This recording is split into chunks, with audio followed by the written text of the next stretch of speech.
Welcome to today's video.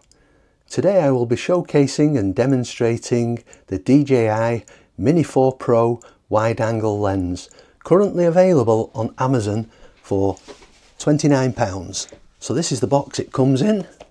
I'll just open it up and show you what's in the box.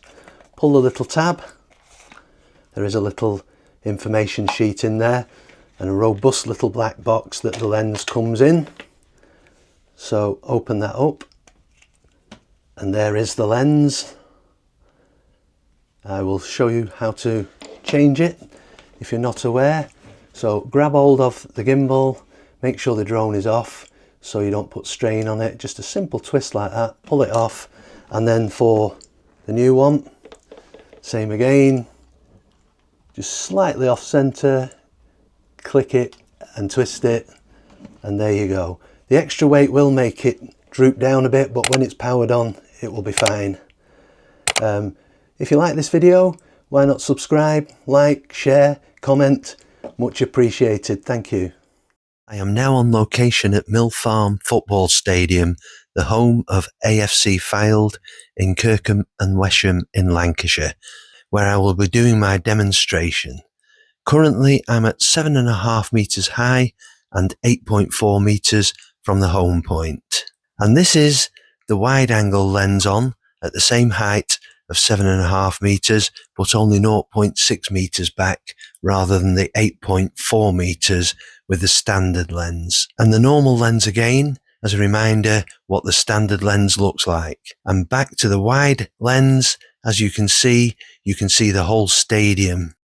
And if you see the top, there is a scrolling message stating wide angle lens attached.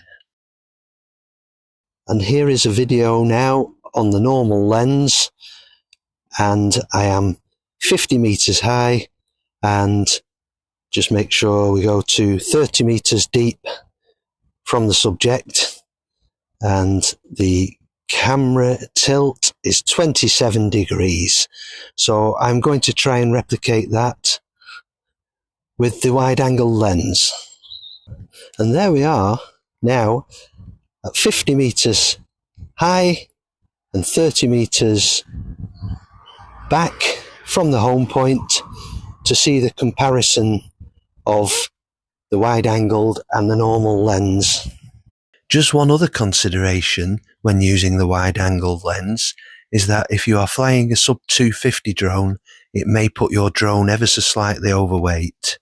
Back to the 50 by 30 video on normal mode, you can see a little bit of the car park on the left and a little bit of the supermarket on the right. And with the wide angle, you can see the whole car park and the whole of the supermarket, but also you can see much more at the top and the bottom. So in summary, I've personally been very impressed with the wide angle lens. This aerial shot of the stadium is also shot in wide. What do you think? Leave your comments.